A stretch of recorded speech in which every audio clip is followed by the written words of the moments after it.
هل تستحق المغرب استضافة لا تستحق. لا كأس أفريقيا. أنا لا كأس لا كأس أفريقيا ولا كأس العالم. نظرا احنا لو كان نولوا المنشآت الرياضية نحن الأولى بكأس أفريقيا وحتى كأس العالم، ماشي مع بلد أو اثنين، وحدنا نقدروا نستضيفوها بالمنشآت الرياضية اللي عندنا اليوم يوسف. نقدر نقول اثنين. نعم.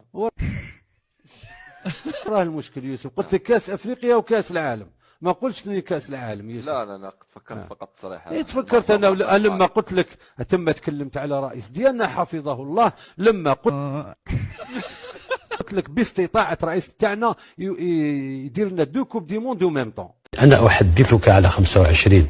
المغرب لا يضاهي الجزائر في المنشآت الرياضية. غير جاهز بالنسبة للجزائر. كيف تفضل يعني بلد يضع أمامك مشروع بناء وترميم ملاعب؟ أنت يعني قدمت بعض الصور اللي غنضرب مو بواحد غندقدق مو الحياة ديالو وغيعرف البيضاوي. خلي المراركة يضحكوا علينا، خلي المراركة يشبعوا ضحك علينا. رسالتي موجهة إلى أصحاب القلوب السوداء. لماذا تحسدون المغرب والمغاربة؟ هل وصلناكم بشيء؟ أريد أن أعرف لماذا كل هذا الحقد وهذا الحسد؟ أعتقد من يحسد المغرب لا يعرف تاريخه ولا رجاله. والله لم أعد أفهم شيئا، فمنذ زمن طويل والحسد يلاحق المغرب أينما وجد. يحسدوننا على أمننا واستقرارنا، على وحدتنا رغم كل العواصف، وعلى نهضتنا التي كتبناها بعرق الرجال والنساء المخلصين لهذا الوطن.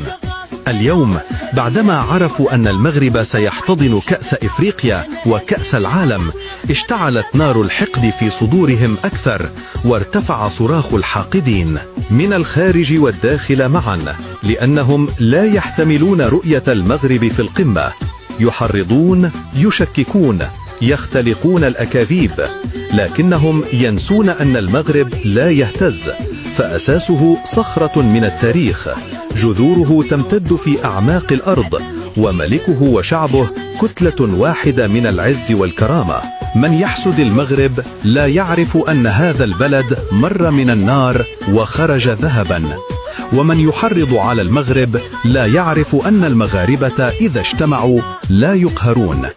من يكره استقرارنا فليعلم أن هذا الاستقرار بني بدماء الشهداء وولاء الرجال، لا بصدفة ولا بمنة أحد.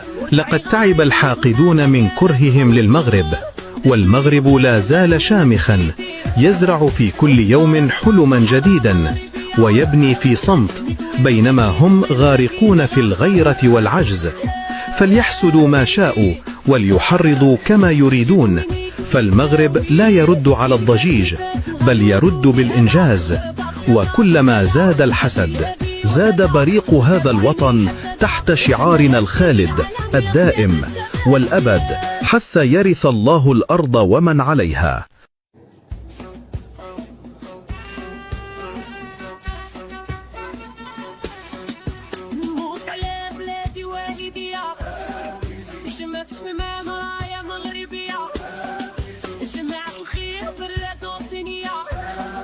عطيوني كاس نهزو بديا وقطر لي اسفلي وعلينا كيا وراها ايام الصحراء مغربية لو فين ماشيين يفرحوا بيكو بيا يا بيدي يا طلقوا